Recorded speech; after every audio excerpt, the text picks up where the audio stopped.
A 3-year-old girl is now a new living goddess in Nepal.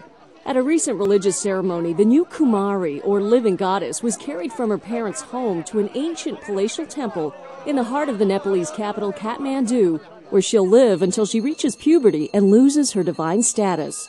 Matina Shakya received approval from the priests and president in a centuries-old tradition with deep ties to Nepal's monarchy, which was abolished in May.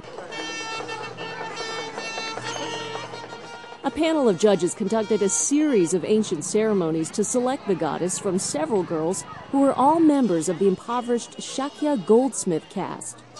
The judges read the candidates' horoscopes, checked each one for physical imperfections, and ensured the candidate was not afraid of the dark. As a final test, the living goddess spent a night alone in a room among the heads of ritually slaughtered goats and buffaloes without showing fear.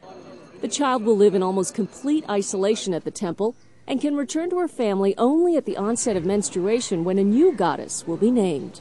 Tradition says the Kumari may leave her new home only for festivals a few times a year. Getting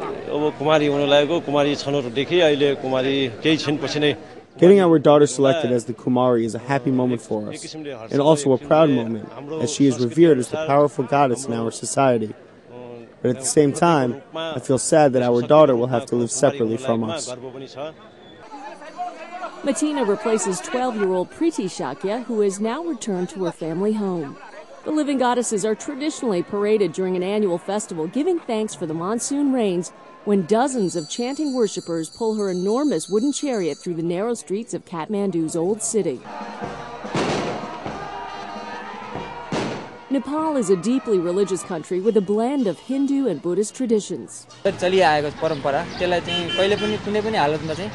It is a centuries-old tradition. It should not be allowed to fade away. The tradition should continue no matter what the political changes.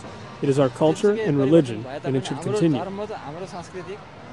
Amita Shakya lived the life of a goddess from 1993 to 2001.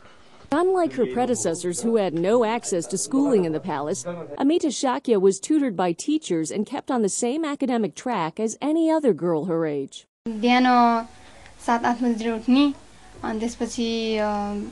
In the morning, I used to wake up at 7 or 8, put on my makeup, and then we had breakfast. Then there was a prayer session, and following that, I used to meet the people who came to worship me. After 12 noon, there was studying. Critics of the tradition argue it violates both international and Nepalese laws on child rights. In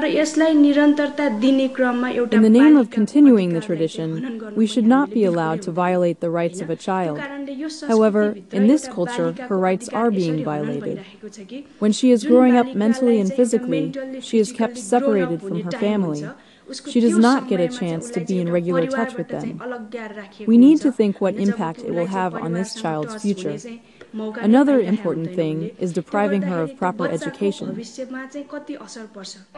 Matina will be the third Kumari in the history of the living goddess tradition to receive a formal education inside the royal temple residence.